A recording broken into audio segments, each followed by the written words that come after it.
So the first item on the agenda is the acceptance of the previous agenda. The board can discuss and may amend the order of the agenda. I'd like to entertain a motion and a second for acceptance of the agenda. I move that we accept the agenda as is. I second. Okay, Board Secretary, would you take the vote, please? Vice Chair Parker, Aye. Board Member Coran, Aye. Board Member Llewellyn, and Chair Basili. Aye. Passes 4-0. Great, thank you.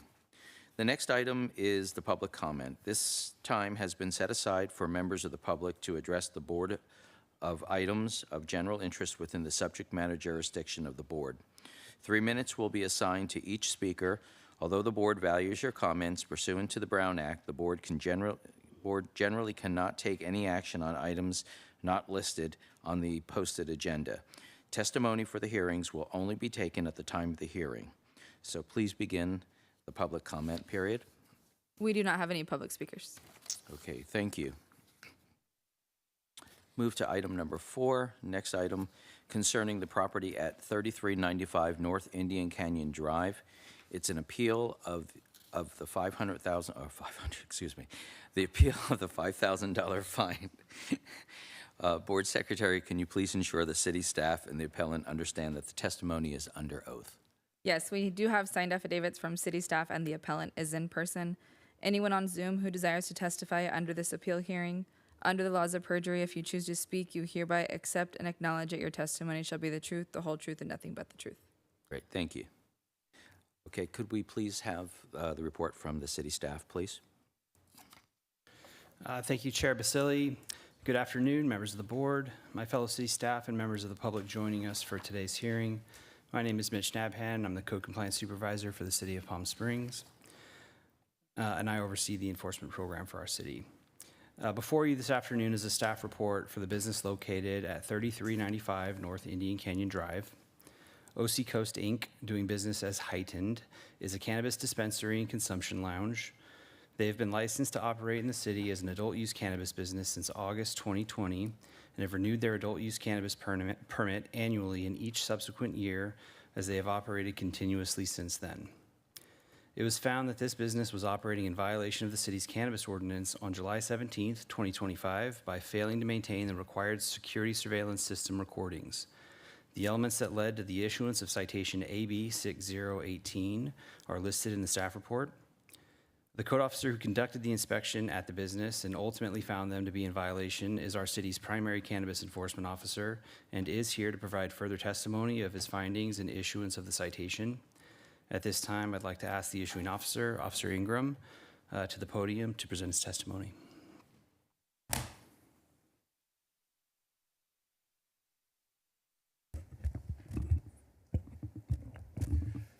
Good evening, members of the board, my fellow city staff, and members of the public with us for today's hearing. My name is Jonathan Ingram, and I'm a cannabis enforcement officer for the city of Palm Springs.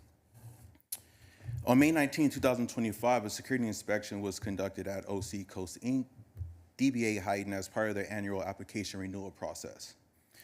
The purpose of the inspection was to verify that all required security and operational measures were in compliance prior to the issuance of their renewed permit. The inspection was conducted with myself and the store manager, Stephen Daly. Stephen was unable to provide sufficient evidence that the surveillance system met the city's requirements to have the storage capacity to keep recordings for a minimum of 90 calendar days. Additionally, system glitches resulted in gaps in the recorded footage, causing the system to not meet the requirements of maintaining 240 consecutive hours of playback. As a result, the inspection was marked as not passing. The store manager, Stephen, was advised to correct the issue and contact the city to schedule a reinspection. It was clearly stated that the dispensary would need to demonstrate that their surveillance system has the storage capacity to retain at least 90 days of video surveillance. On May 29, 2025, I conducted a drop-in inspection to follow up on their progress. Once again, Stephen Daly confirmed that they were in the process of updating the system by adding additional storage. He stated that the surveillance system was still not in compliance, but steps were being taken to resolve the surveillance issue. I reminded him of the importance of scheduling a reinspection in a timely manner to avoid delays in the permit renewal process. A second scheduled security inspection was conducted on July 17, 2025 to review the updated surveillance system. However, once again, the dispensary failed to provide proof that the system met the storage capacity required to fulfill the city's security measure standards. This resulted in a second failed inspection, despite having nearly 2 months to address the security measure issues. Stephen Daly was informed that the continued failure to meet the city's requirements may jeopardize their license and the renewal process, which could lead to formal enforcement actions. That same day, I issued a notice of violation and citation for noncompliance with Municipal Code Section 5.55.210, subsection A4 and security measures, and delivered it in person. It is important to note that the responsibility to demonstrate compliance lies entirely on the licensee, the dispensary. It is not the city's role to search for or retrieve evidence on behalf of the dispensary. The dispensary was required to clearly present documentation and demonstrate that their system met the city's security standards. After multiple failed attempts to do so, the dispensary was found in violation based solely on the failure to meet these obligations. On July 29, 2025, I conducted a follow-up inspection approximately 2 weeks after the citation was issued. Through further investigation, it was determined that the cause of the original issue was a system glitch where individual cameras defaulted to 1080p resolution.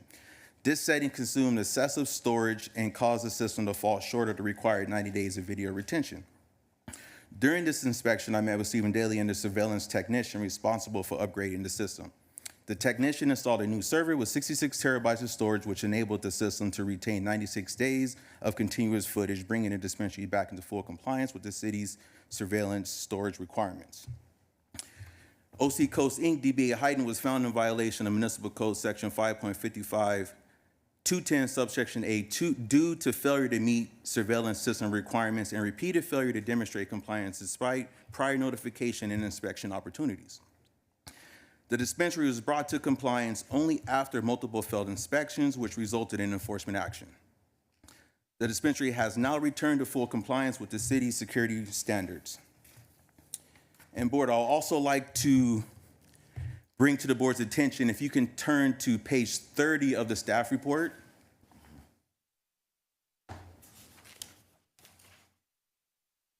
On attachment 7 of the staff report, a courtesy notice was issued on May 16th, 2024, a year prior to my inspection, by a former cannabis enforcement officer.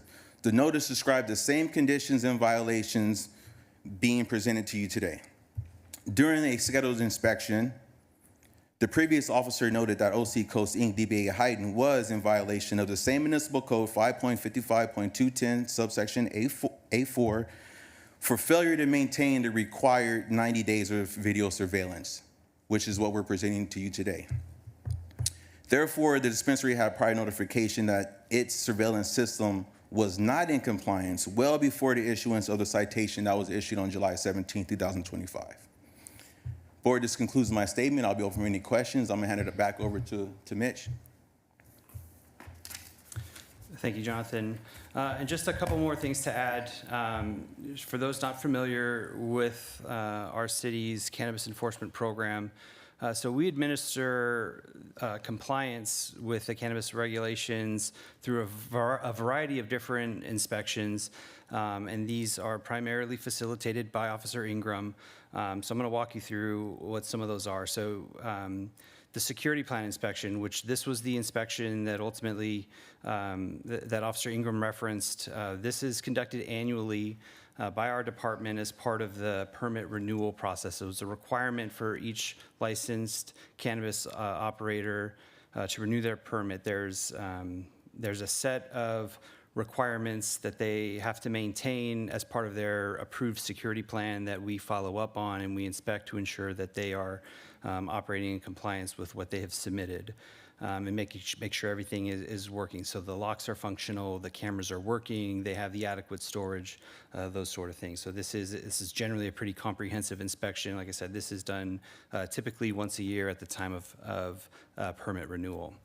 In addition to the security plan inspection, we have an initial permit full site operational compliance inspection. So this is also a comprehensive operational compliance inspection. This is also generally done annually.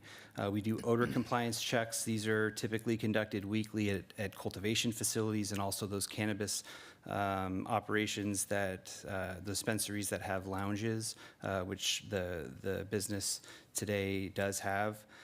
We also do drop-in inspections, and these are typically unannounced at our operating businesses. These are typically done weekly. Each business is generally visited about once a month. These are very brief, and we will focus on one topic. It's generally trending. So one month it may be an audit of the employee roster. Another month it may be an audit of product. It may be some advertisements. So it's mostly just a facility check-in, just to kind of touch base, see what folks are doing. It gives the businesses the opportunity to engage with our compliance officer, provide them with an informal setting to kind of ask questions. We also do inspections at our permitted non-operational facilities. So these are the businesses that are in the process of working through the permitting process toward getting their operating permit. So we conduct various inspections of both the exterior and the quarterly interior inspections, just to make sure that they are not proceeding further than what they've been allowed to do, and again, to inspect for progress. We also conduct licensee prompted courtesy compliance checks, so we allow the opportunity for our licensed operators to engage with us and request us to come visit their business. This generally happens when there's been changes either on the state level or if there's been changes on the city level, which there hasn't been significant changes to our city's cannabis ordinance since the initial adoption. But we encourage our businesses to engage directly with us, and we do have that forum that we allow them to reach out directly to us and ask us to do a compliance check if they have any operational changes or if they're adding things to their business. And then we also have complaint-based inspections. So if we receive a reported concern, our cannabis enforcement officer will review that reported concern and will be dispatched to investigate that as appropriate. And the other thing I want to mention, so not only is this particular violation referenced in our own cannabis ordinance, which again, it requires that each of our adult use cannabis business implement sufficient security measures to deter and prevent the unauthorized entrance into areas containing cannabis goods and to deter and prevent the theft of cannabis goods at adult use cannabis businesses. So they are required to install 24-hour security surveillance cameras. They're to be used in an ongoing manner. And again, the video recordings shall be maintained for a minimum of 90 days and shall be made available to the city manager or law enforcement upon verbal request.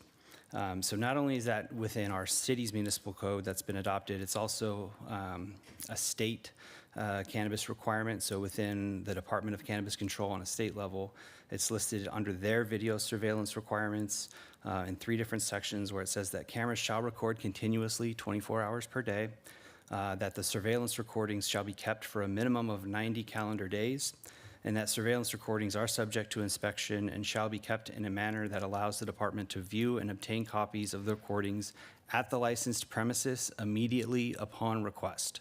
So, again, while our compliance goals are generally our goals are compliance by education, we take a reasonable approach, and while our adopted ordinance does give us the ability that if there are found violations, we have the ability to issue citations on a first offense.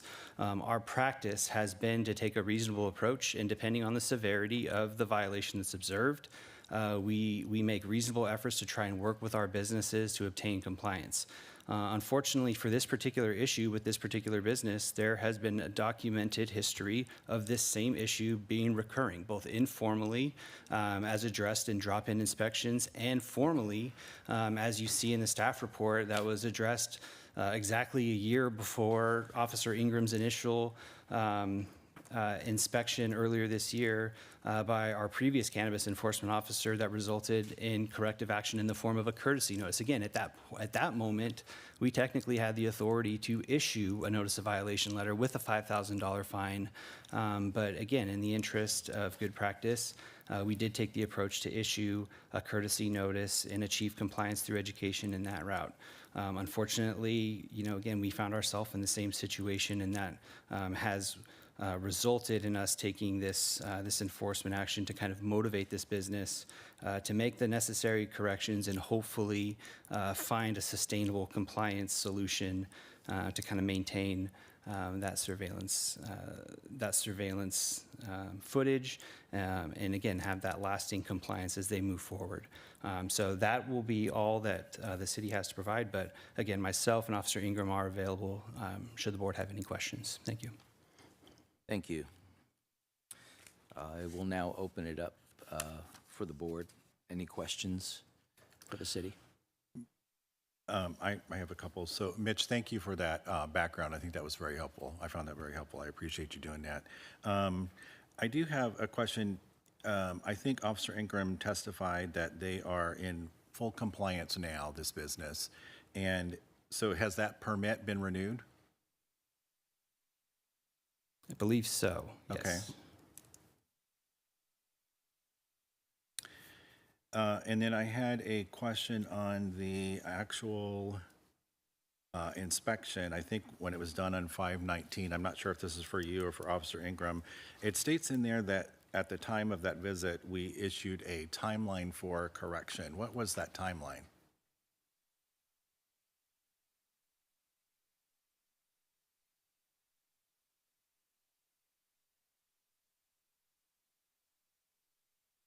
Well, the timeline was, I left it up to them to reschedule when they were prepared for the inspection.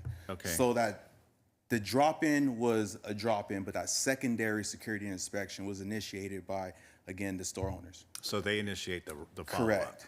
At their Correct. discretion when they feel ready? Correct. Okay, okay. And then one last question for you guys. I think on the actual inspection form, which is, I guess, item 4, page 18 of item 4, there's a question on there that says, maybe I'm misreading it. Has the licensee been advised that the surveillance system must have the storage capability for a minimum of 90 calendar days? It says no, but if I'm reading that correctly, should that be yes, like they have been advised? So the first inspection was, I believe, a check of no, and I gave it at that time to inform them. The second inspection is checked different because they had the opportunity to get educated.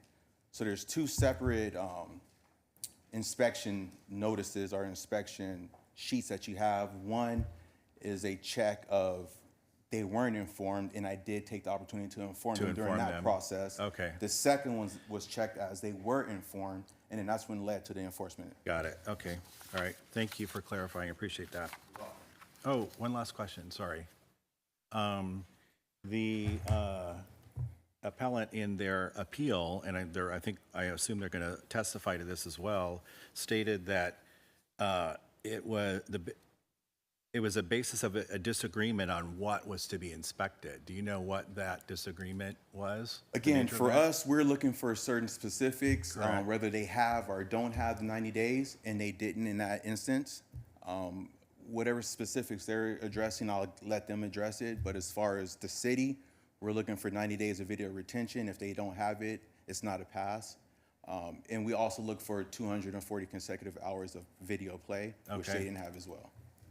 Thank you. I don't have any other questions. Okay. Any other board members? Okay. At this time, I'd like to open the appeal hearing. The appellant is invited to speak up to 10 minutes. Any member of the public who desire to speak on this appeal hearing shall have up to 3 minutes to speak. If any member of the public testifies, the appellant will be invited to provide a rebuttal for up to additional 2 minutes. Could we get the appellant to come up?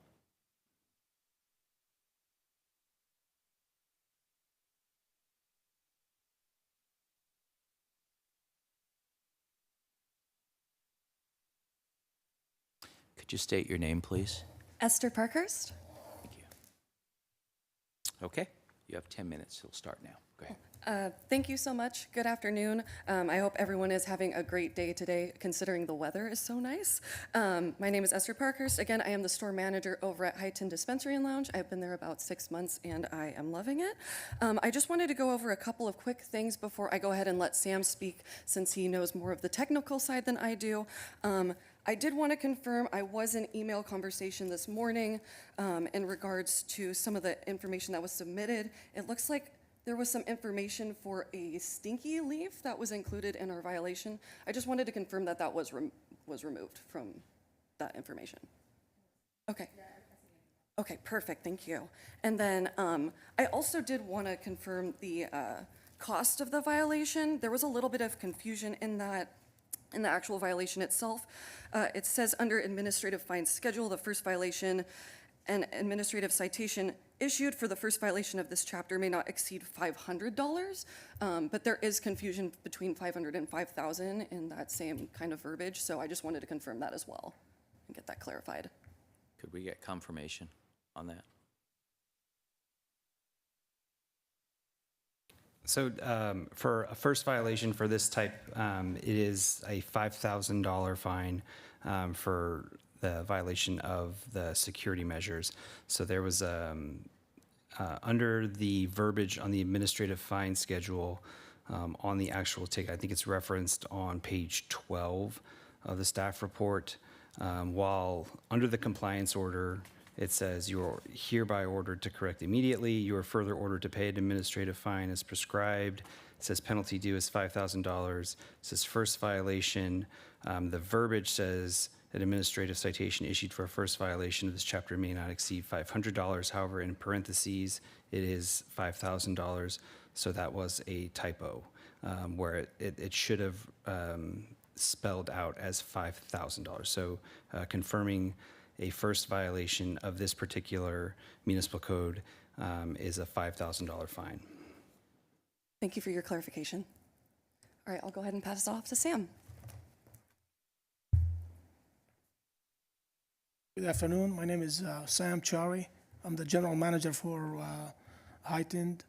I'm not sure if I could use the rest of the time and then my 10 minutes or just 10 minutes. 10 minutes. 10 minutes? Yeah. Okay, again, my name is Sam Chari. I'm a senior principal engineer from the aerospace industry. That was my last position. So my last title was senior vice president for a publicly traded company, satellite technology management, and we were specialized in satellite reconnaissance and surveillance and the rest of it. I have a very in-depth technical background in electronics in general, satellites and surveillance. And I had lengthy discussions with Mr. Ingram. I appreciate his time and understanding, and we covered a lot of technical topics together. And basically the dates, they all coincide with our records, the inspections and the rest of it.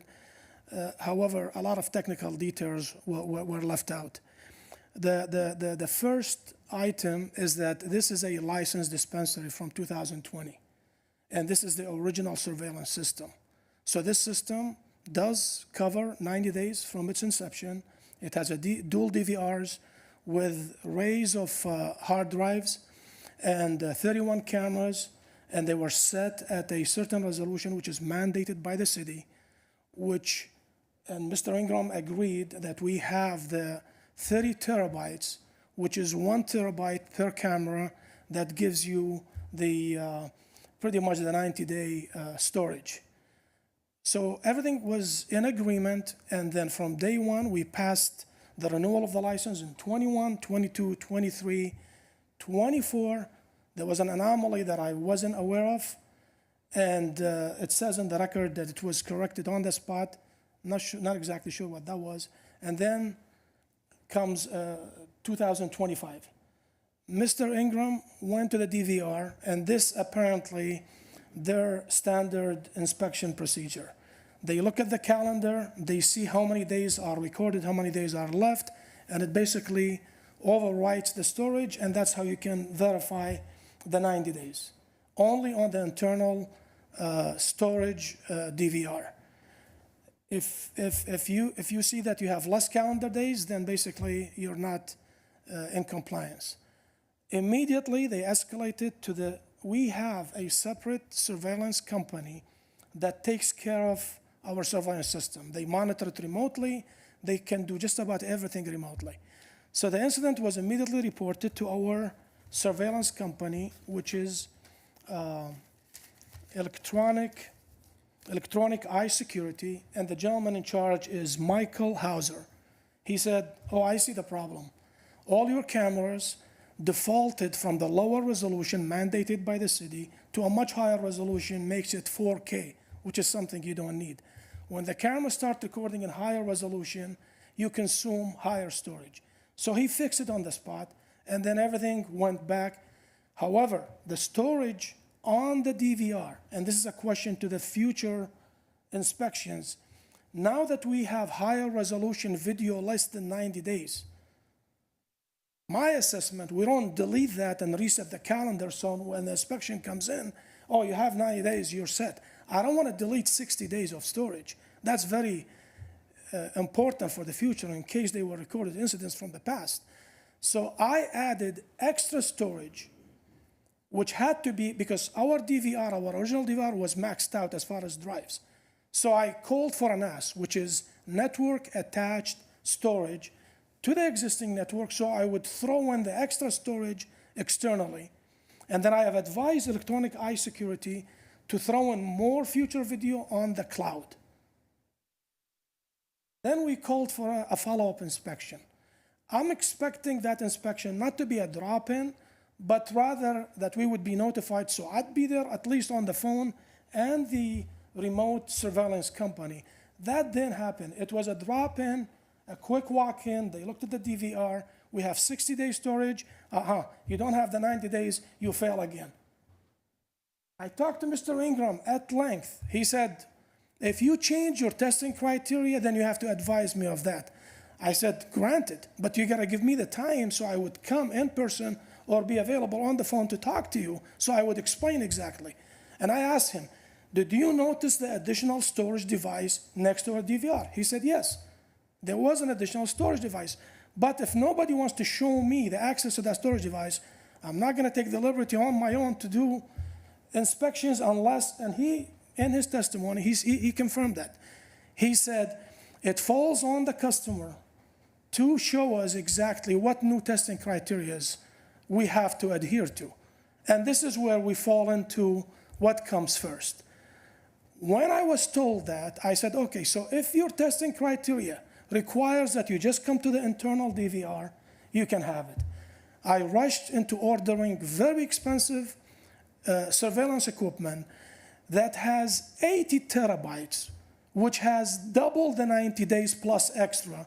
And I implemented the RAID system. So today, most of the dispensaries, if one hard drive fails, you would lose the whole thing. And I could even write a white paper on the topic, and I wish if the city would use my expertise to write down the criteria of testing, the redundancy, and how you secure that the 90 days is there. Electronics, they fail all the time. They're prone to failures. Our cameras, with a small power glitch, they defaulted to the higher resolution. It wasn't our fault, and we cannot complain to the power company, so it is what it is. But what backups can we adapt to? And I could really help out as a technical expert as far as it's not just 90 days. You have a RAID of hard drives. One glitch, one bit, you lose everything. Then what? Cameras, they default to higher resolution. Cameras, they fail. What extra measures can we adapt and add to so we would have a fault-safe system that we have? In our case, we have a dual redundant system now with a backup power supply, with extra storage, and basically now it's fault tolerant. And this is when we schedule the follow-up inspection. And just as expected, Mr. Ingram went to the new DVR, which cost us $13,000, and he said, okay, you have more than 90 days, you pass, and that's how we got our license renewed. But to be fair to the situation, it shouldn't be that way from a criteria testing, standpoint, and from a system setup standpoint. So we did nothing. We had a compliance system from day one. It's not like the way the citation was written. We were non-compliant, and then we were notified, and we persisted, and we were lax, and we took our time, and then finally we complied when we were facing closure. It wasn't like that. How did we get our license in 2020? And then the subsequent years, until current, basically. So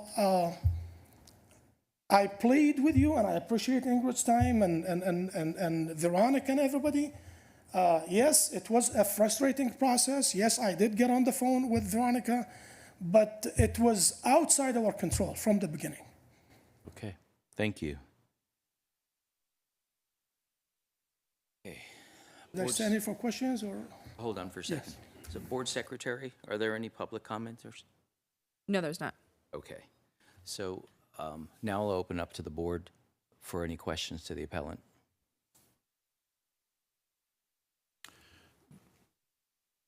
I'm sorry, I did not catch your last name, but Sam was your first name, right? Sam, last thank you. name Charry. Thank you. And thanks for your testimony. Just a quick follow-up question.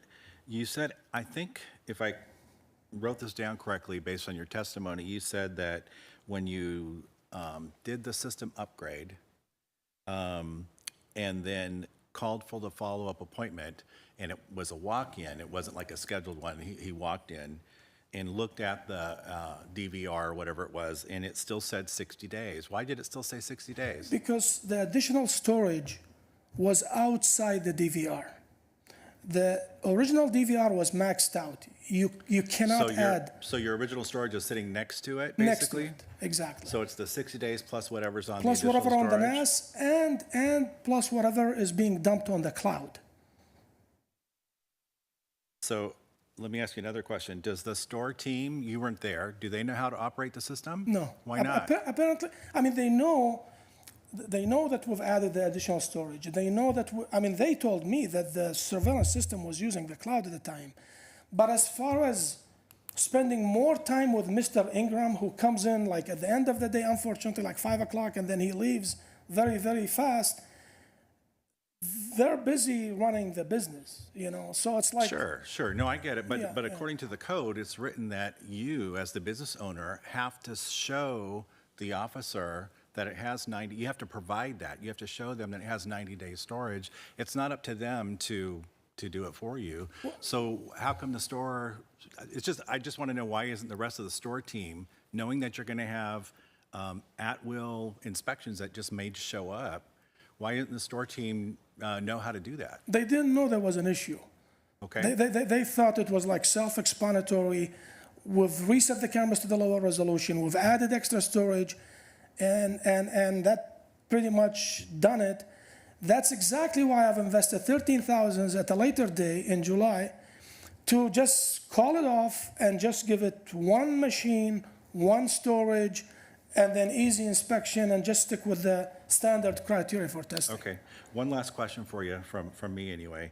You had the courtesy notice that was issued in 2024, about a year prior to this. Was that the same issue? Yes. So you Yes. were already upgrading it at that time, and it just showed 60, but there was additional storage already? Not upgrading, and I'm glad you brought that up. The cameras defaulted to the higher resolution. Okay. The guy remotely reset them back to lower resolution, and everything went back to normal. In this year, what we did, and this was another thing for Mr. Ingram to inspect, we hard burned the firm code on the cameras to default to the lower resolution. So we had to go to each camera individually and burn the new default code. So it's like if you reset it, if you disconnect the power, no matter what happens, this camera will not default to the higher resolution, but rather to the lower resolution, which complies with the mandates of the city. And so now we have it covered from every angle. Cameras are fixed at the lower resolution. The DVR has doubled the capacity. Dual redundancy, fault tolerant with the RAID. So I cannot tell you tomorrow that one hard drive failed and I lost my 90 days. And this should be recommended for just about Got it. Okay. the whole industry. Thank you. I don't have any other questions. Any other questions from the board? Sure.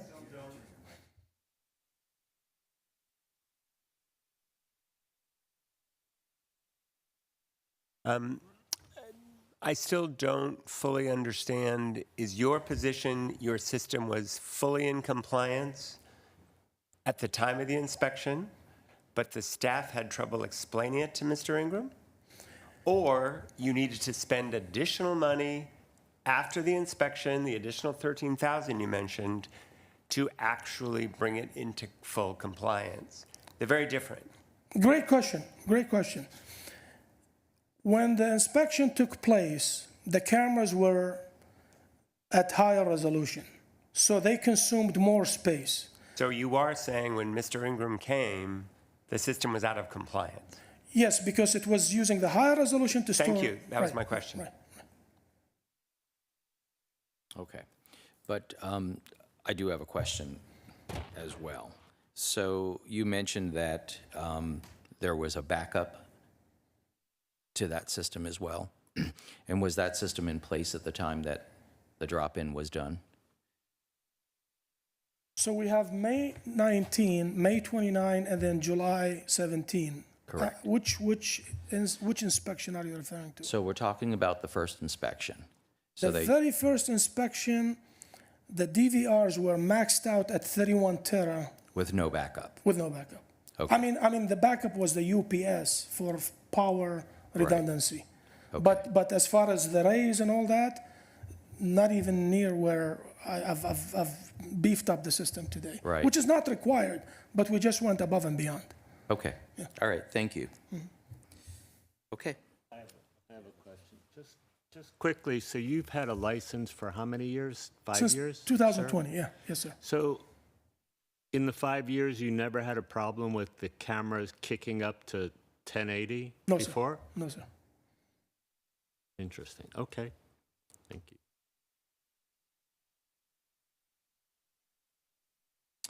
Okay. At this time, we will close the public hearing, and next, I'd like to open up the discussion with the board. Can we ask, is it required to have hard storage? Is that in the code, or is cloud storage allowed?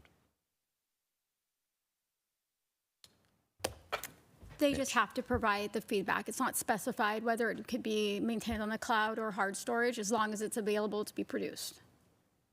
And that's Veronica Goodhart. She's the Director of Special Program Compliance. Right, and I assume that any updates or any changes, as was mentioned, that the city would have to be informed of those changes. So it's not up to the city to determine whether or not the change was done.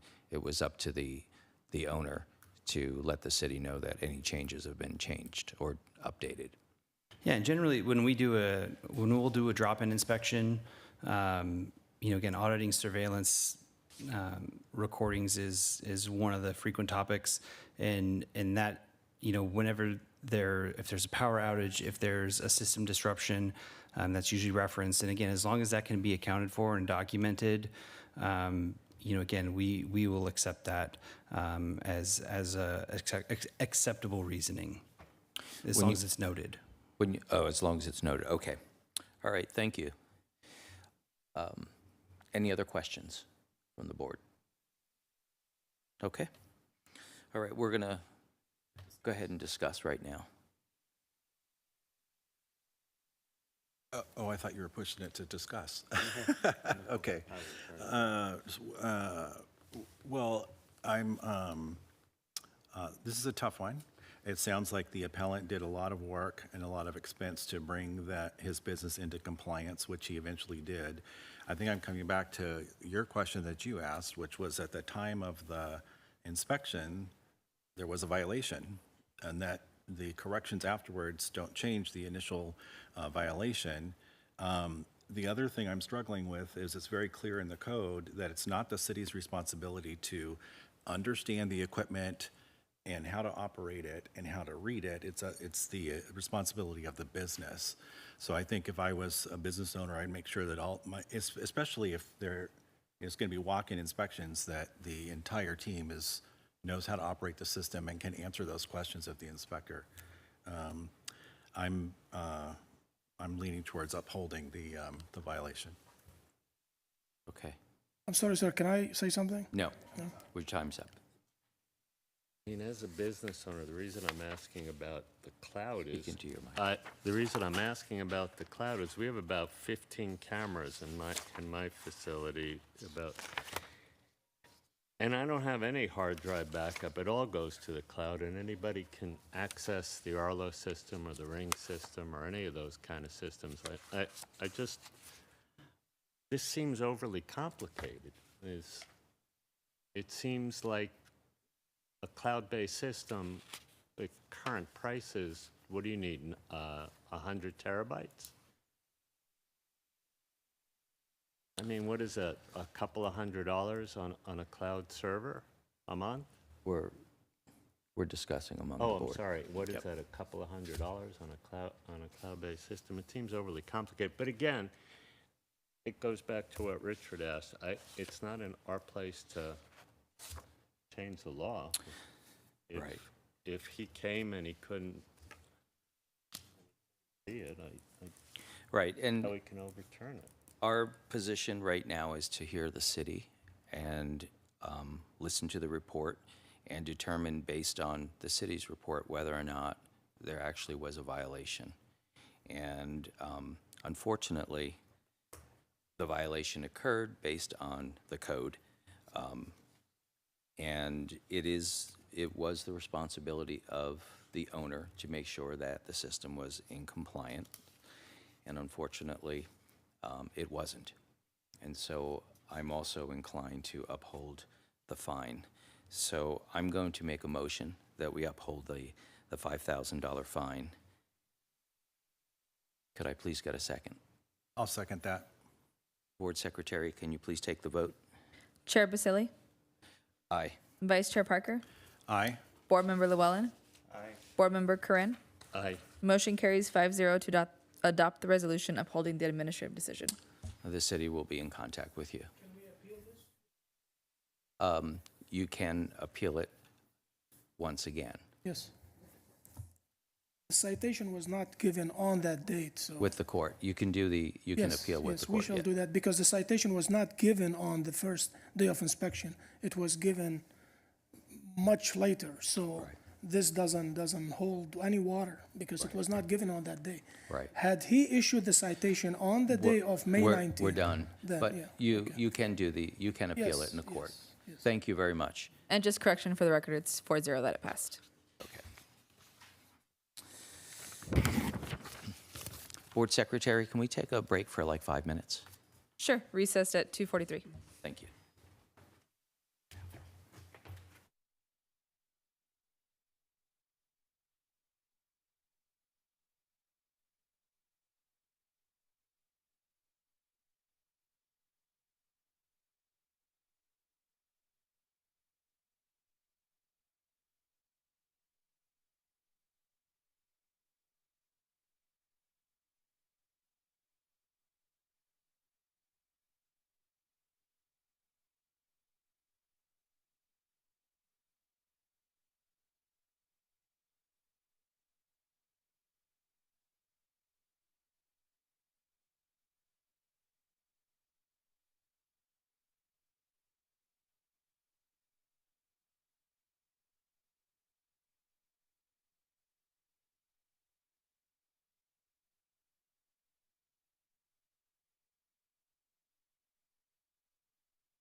Next is item number 5 concerning the property at 3408 Loma Vista Drive. It's an appeal of a $500 fine and an administrative decision for a 2-year suspension of the vacation rental registration certificate.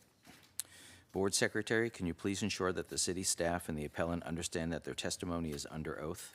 We do have signed affidavits from city staff that's in person.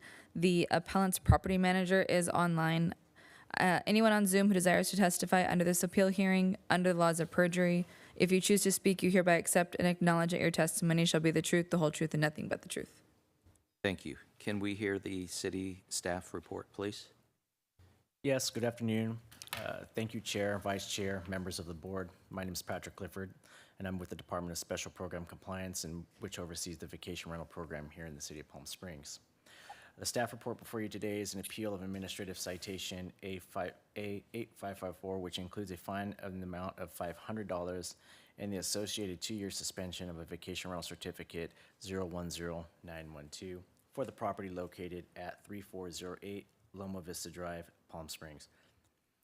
Subject property is a registered vacation rental. Now, under the provisions of the Palm Springs Vacation Rental Ordinance, a registration certificate is subject to mandatory suspension for a period of 2 years upon the issuance of a third administrative citation within any 12-month period. In this case, 3 separate citations were issued as follows. Citation A8372, issued on July 30th, 2025, for failing to produce the city ID in the property's online advertisement. Citation A9068, issued on August 16th, 2025, for a noise violation, specifically music audible at a property line. And citation A8554, issued on September 12th, 2025, for a music violation, which music audible at the property line. The first 2 citations were paid without appeal. The third citation, citation A8554, is in the appeal process by the guests, and that appeal is currently pending before hearing of a hearing examiner. However, as it constitutes the third citation within a 12-month period, it has triggered the automatic suspension provision under Palm Springs Municipal Code, Section 5.25090B. In accordance with the city's administrative regulations, the suspension of a registration certificate, along with the underlying citation, is now subject to be reviewed by this board. The co-compliance officer, Fontes, who issued the third citation, is here today and will now present the background for your consideration. Thank you. Thank you.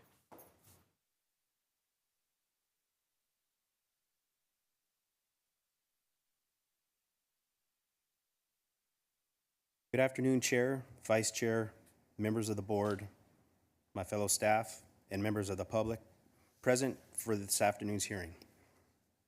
My name is Robert Fontes, and I am the Code Compliance Officer for the City of Palm Springs. On Friday, September 12th, 2025, while serving as the primary on-call vacation rental enforcement officer for the city, I received a notification from our Vacation Rental Hotline Dispatch Center at 10:39 p.m. regarding an active disturbance for loud music occurring at 3408 Loma Vista Circle. Accompanied by Officer Jesse Grijalva, who responded with me as a secondary officer, we were dispatched out to respond and arrived at the reported address at 10:54 p.m. I began my observation from the street in front of the property. A violation for music heard beyond the property line was observed, and the source of the music was determined to be coming from the backyard patio via a karaoke speaker and microphone. Using my department-issued mobile cellular device, I was able to positively identify the music being played and made note of the song and title and artist at the time. At this time, we knocked on the front door. We were able to make contact with the responsible renter, Vianney, at the front door. I attempted to engage with her and discuss the reported concern and observed music violation. However, Vianney indicated that she did not understand, and it was evident that my attempts to communicate in English were ineffective. Officer Grijalva, who is fluent in Spanish and holds a bilingual certification with the city, stepped in to lead the conversation, which was met with a positive result from the responsible renter. Officer Grijalva explained to Vianney that we had received a report about the music being played and that we ultimately witnessed a violation because we could hear the music from beyond the property line when we arrived, which was just before us knocking on the door. He then informed her that we would be issuing a citation for the observed violation. Vianney did not respond well to this and demanded that she should receive a warning, stating that the music was now turned off. We attempted to hand her a good neighbor brochure and further educate her on the ordinance for music and amplified noise beyond the property line, but she was not cooperative and promptly ended our engagement with us by closing the door while we were still trying to get information from her. Vianney ultimately refused to provide her ID. I then contacted the property owner, David Trevino Masanya, via phone and briefly discussed the reported concern and observed violation. I also explained that the responsible renter refused to provide her ID and requested that he send me a copy of the government-issued ID that he has on file for the responsible renter for the current guest stay. Shortly after that call, I was provided a copy of the requested ID via text, and I proceeded to issue citation A8554 to the responsible renter, identified as Vianney Mariela Carranza Castellanos, and sent it via certified mail to their address on file. That will conclude my testimony, so I will hand it back to Patrick, and I am available for any questions the board may have. Thank you. Thank you. And thank you, board. No further question or statement for me. Okay, I'm going to open it up to the board with questions. I have some questions. Thank you, Officer Fontes. I'm not sure who this question goes to. I think in the report it said that they weren't sure if a contract summary had been submitted for the 9/12 stay. Do you know if that was ever figured out? I'm just curious. I just saw that in the report. I was just wondering if the contract summary was on file. To my record, I do not know if that was. I did not look that information up. Okay. And then if I understand correctly, the citation for the subject violation, the one you just testified about, she is appealing that and the hearing is coming up, right? That's correct. Actually, the hearing is tomorrow. So I guess I have a technical, I don't, Abe's substitute, I don't remember your name, sorry. David. David? Daniel Start with a D. Yes. I knew we were the No right worries. alphabet. Okay. Daniel, if I guess this is a technical question, if that this might be a preemptory question, if that hearing produces a overturning of that citation, does that then change the count, the official count in this case?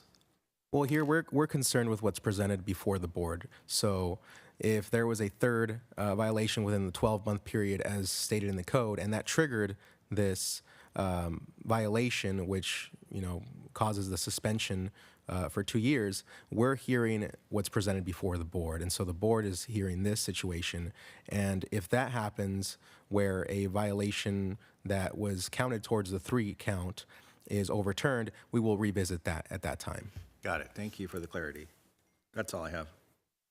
Okay, any other questions from the board?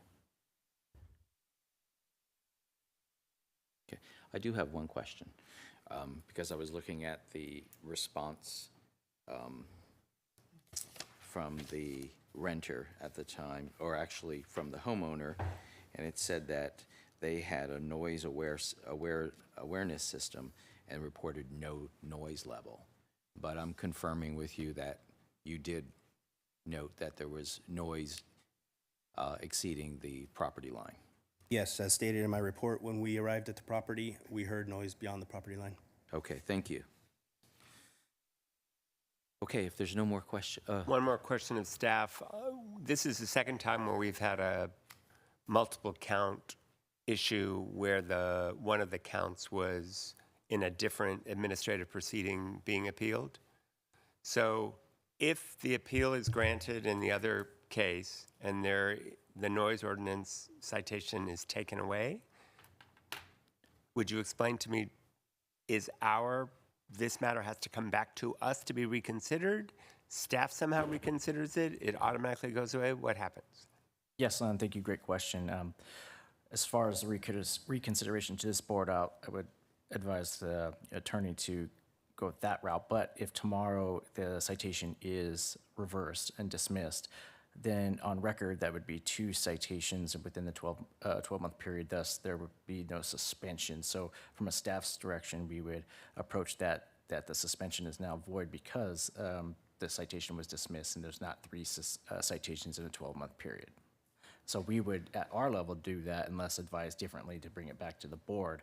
But we would approach that the citation was dismissed, the suspension is now no longer applicable, and we would make corrections on our side and notify the property owner and respective agency or property management company. And just a quick note, just to reiterate what Daniel said, we're to look at what's the issue at hand.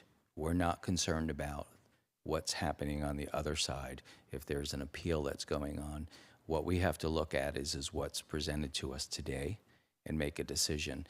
Whatever happens at the appeal, the city will do their own adjustment. So just remember that that's not really something that we need to think beyond. We just need to look at what's in front of us today to make our decision. And just to further, if we make a decision and city staff determines that the facts have changed and they're going back, city staff is doing something different, what becomes with our determination? What becomes with this proceeding? And that's a question, I guess, for the lawyer or maybe for code. It's an unusual system to me where the appeals board would have resolved it, and then staff later just says, we've changed our mind because we think the facts have changed, which is fine if that's the system. You just should put that on the record, that staff has the ability to overturn this. Well, it's not the staff that's that's going to override it. It's the appeal process. So what we decide on today can be changed tomorrow, but we have nothing. What we are looking at today is what's presented in front of us. What happens tomorrow with the appeal process, and if it is overturned, then the city will will either dismiss it or consider just a second violation, not a third violation. I'm sorry, I understand that. So what is the procedural mechanism where something happens? This just stands as done, even though it is or this is rescinded, or this is overturned, or what happens procedurally to this thing? Got it. And then there is a different proceeding. I get that. Maybe that's a lawyer question? Yeah. Yeah, I'd be happy, and feel free to clarify if I are vague. But so if the citation tomorrow is dismissed, we would then issue a letter showing that the suspension has been rescinded based off of the new findings from the other appeal. Staff is just following what the municipal code says, and we're clearly explaining that letter that the appeal on this date was heard, overturned, thus the suspension is now rescinded because it's only 2 violations in a 12-month period. So to add to that, board member, it would be automatic. There would not have to be a procedure where we come back here and we rescind your decision. So it would be automatic. Why? Because the municipal code is clear that there's 3 violations that trigger this suspension, right? So if there's not 3 violations, there's only going to be 2, so it's automatically gets kicked back down, right? If there's a 3rd violation within the 12 months, it comes back to you. Thank you. Okay. If there's no more questions from the board, at this time, I'd like to open the appeal hearing. The appellant is invited to speak up to 10 minutes. Any members of the public who desire to speak at the appeal hearing shall have up to 3 minutes to speak. If any member of the public testifies, the appellant will be invited to provide a rebuttal for up to 2 additional minutes. Board Secretary, is the appellant here? We have a Johnny Clark in representation of the homeowner on Zoom. Okay, great. Is the appellant If the appellant can just announce themselves by name, please. Yes, hello, good afternoon. My name is Johnny Clark, and I'm here to represent David Masana Trivigno. Okay, great. Your 10 minutes will start now, so please proceed. Yeah, thank you very much. Firstly, thank you for having me in.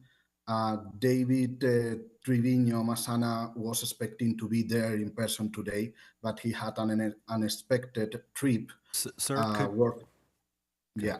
sir, I'm sorry to interrupt you. Could we ask you to speak up a little bit? We're having a really hard time hearing you. Yes, so I'm gonna speak louder. Can you hear me better now? Yes, it's a little better. Thank you. Okay, I'm gonna try and do my best.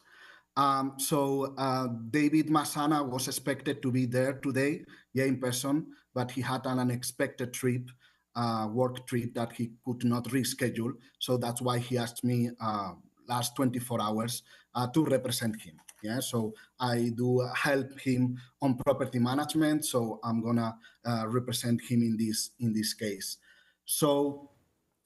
We were talking about the third citation, yes, the one that the officer talked about. So the date of the violation was September the 12th. So I'm going to speak first about that one, and then I'm going to speak about the other two. Also, I wanted to start that David Masana is, a very devoted owner. He really likes to have guests that really respect the rules, and he really looks after everything is compliant. Yeah, so.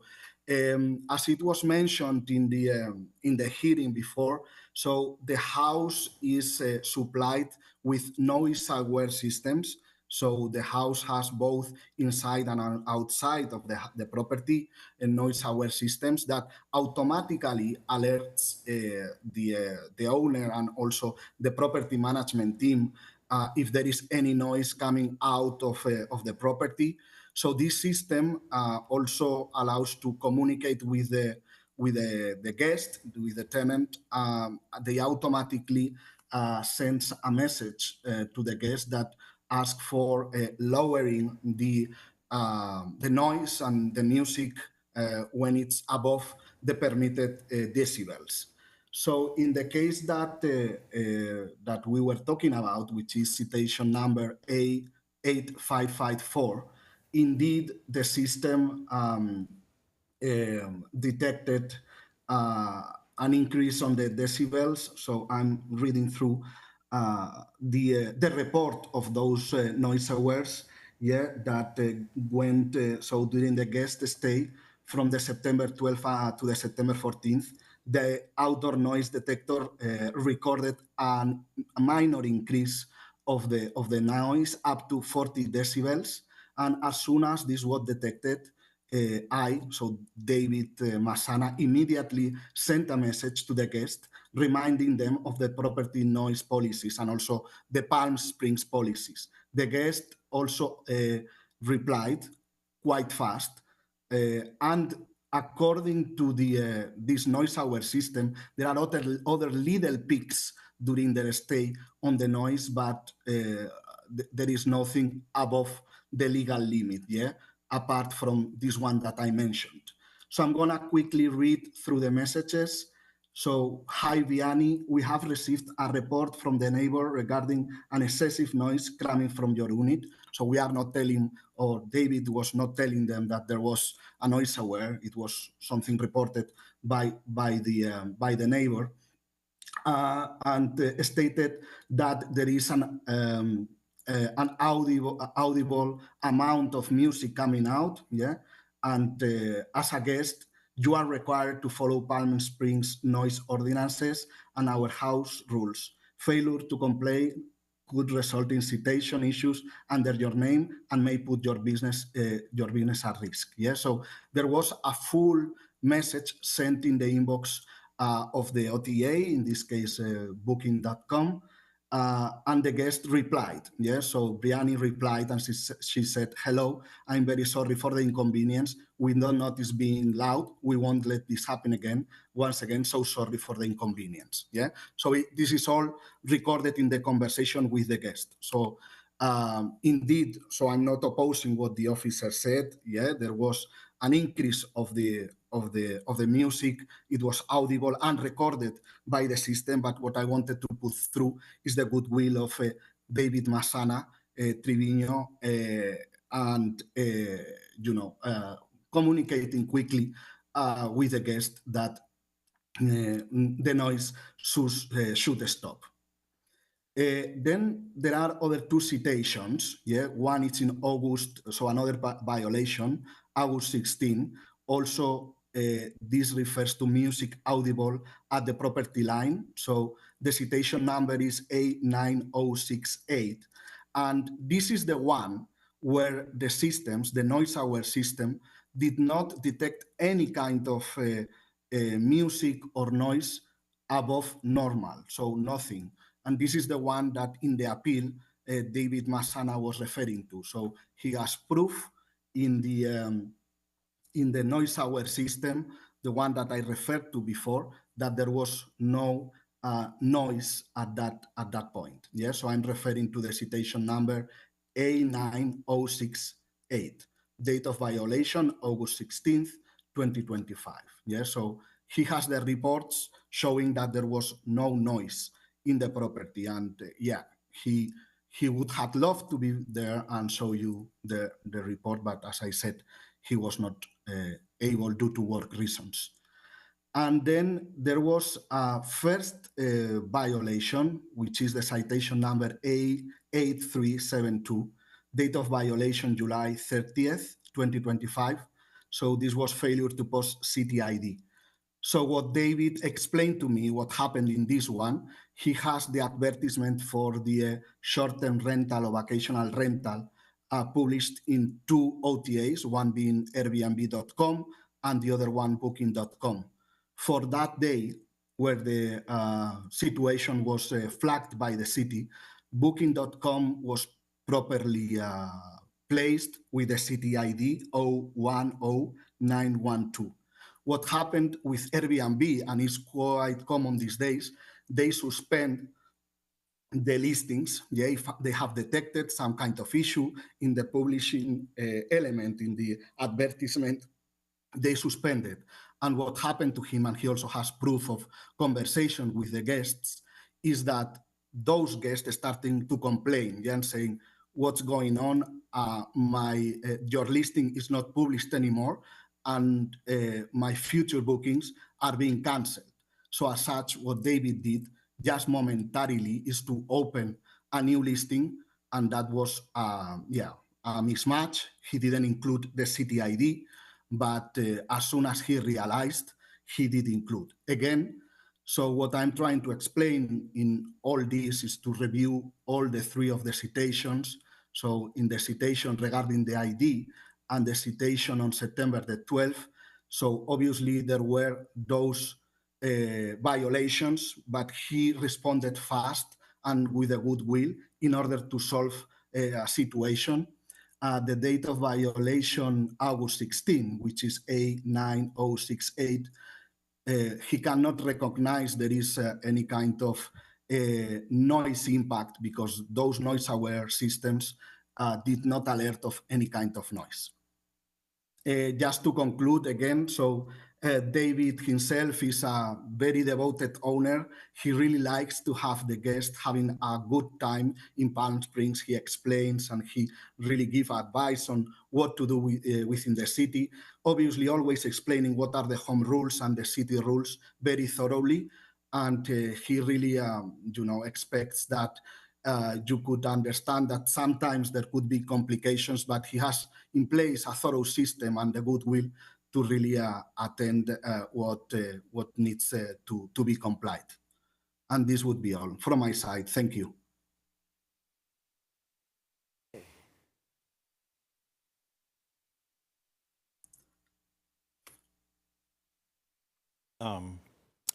Is it Mr. Clark? Was that correct?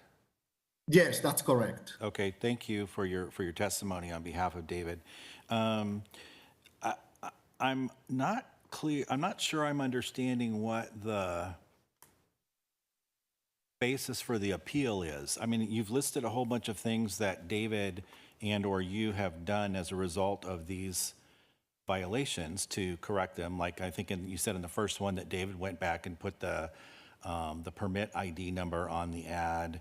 I think in the third one, you said that he had reached out to the tenant to talk about the noise. But I'm not really, so it sounds to me like the violations occurred, but I'm not understanding the, and he did things because they occurred. I'm not understanding the defense. I'm not understanding why he's appealing this. Maybe I should say that. Yes. Yes, thank you so much for the question. So basically, his focus is on showing the goodwill on citation number 1 and citation number 3. On citation number 2 is the one he's denying because there is no evidence that there was noise in the property. For what I explained, the noise-aware systems are in place. Citation number 2, there is no noise detected in the property. Citation number 3, there is 40 decibels detected in the system with immediate action from David, showing his goodwill. But there is no evidence for citation number 2. Yeah, so there is no noise at the property. Well, I guess I would go back to you and say your tenant themselves, I think at the door, it's in this staff report, admitted to the noise and paid the fine. So I'm still confused as to what the basis is for the appeal. The other thing I wanted to say is in the staff report, and I think you get copies of this, you see the decibel readings when the officers arrived and they're standing on the street. You can see what the decibel readings are for those when they arrive. They can hear the music out on the street to the point that they're able to identify what song is playing on the radio or on the stereo or the speakers or whatever. Again, I'm coming back to, I'm just not understanding what the basis for the appeal is. And I guess that's not a question, I guess that's a statement. Is there anything else you want to say to correct my understanding? Well, I would be repeating myself. In the citation number 2, so A9068, there is no record of audible music on the property. Thank you. I don't have any other questions. Any other questions from the board members?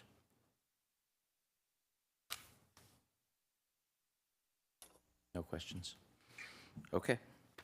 Then at this time, we will close the public hearing.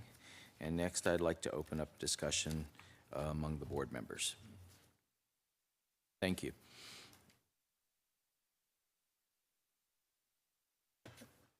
Well, I mean, it's not only not the listing, but he misrepresented the bedroom count as well. It's 2 violations on the first one, and it's pretty clear cut. I mean, I'm looking at a decibel meter at 62 and a half. I mean, maybe his system didn't work. Right. I think that's a fair evaluation. There seems to be 3, even if he corrected they missed. There's 3 clear-cut violations here. Yeah, and I think to his point on the second violation, which he's disputing, saying there was no noise, that when the tenant opened the door, I think the first thing they'd say is, I wasn't playing any noise, but they agreed, they signed the citation, and they paid the him his fine. license, Yeah.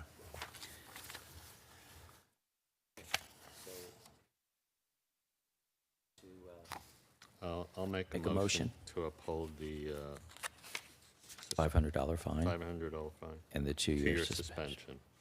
Second. Okay. Board Secretary, can you take the vote, please?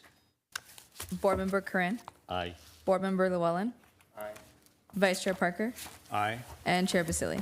Aye. Motion carries 4-0 to adopt the resolution upholding the administrative decision. Great, thank you. Mr. Clark, the city will be in contact with you regarding the suspension and the fine. Thank you. Okay, let's move on to... Thank you, bye.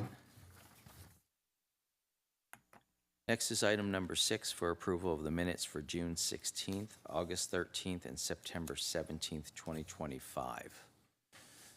I'd like to put a motion out there for approval. Can I get a second, please? I just have one correction to the June 16th minutes. It says I was here, but I was not. I think I was sipping a Mai Tai in Hawaii, so just FYI. There you go. Thank you. Other than that, no changes for me. Could I get another board member to approve them? Okay, Board Secretary, can you take the vote, please? Chair Basili, Aye. Board Member Corinne, Board Member Llewellyn, and Vice Chair Parker. Aye. Motion carries 4-0 to approve the minutes with the correction. Great, thank you. This portion of the meeting is set aside for general comments, announcements, requests from the staff, and/or other issues of concern from members of the Administrative Appeals Board. Have any comments, gentlemen? Okay, then, Quick thing, we were happening, Patrick, we were happening to, maybe we can get a recommendation to have people print up these signs, or maybe the city can do them. We were looking at a home, and I don't know who the home rental agency was, but there's a sign in the yard, a notice for noise violations. I mean, it seems like an appropriate way to put people on notice. I'll send a copy to Cassie. I'll forward you a copy of it, and you can forward it. It might just help people understand. It's right by the pool. They stuck it in the ground. It's up on Racket Club. Some friends are visiting, and they're house hunting. So just as a quick note, it might help people avoid being here in the future. okay, thank you. All right, next item 8, this time is set aside for the city attorney to update the board on important matters initiated by the staff or previously requested by the board. Daniel, would you mind? So there's no matters that were initiated from staff or city attorney's office. However, I do want to give a quick update to the board. There will be a new general counsel for this board. It will be Oscar Verdugo. He is a colleague out of the Indian Wells office, so he will be covering this meeting at the next meeting. I will be the backup whenever he's unavailable. So look forward to seeing you whenever that is. And thank you for having me the past 2 meetings. Thanks, Daniel. Okay, City Clerk, would you just let us know when the next meeting is? And The next meeting is November 19th at 2 p.m., and we should be back in the large conference room. All right. The time is 3:18, and the meeting is adjourned. Thank you.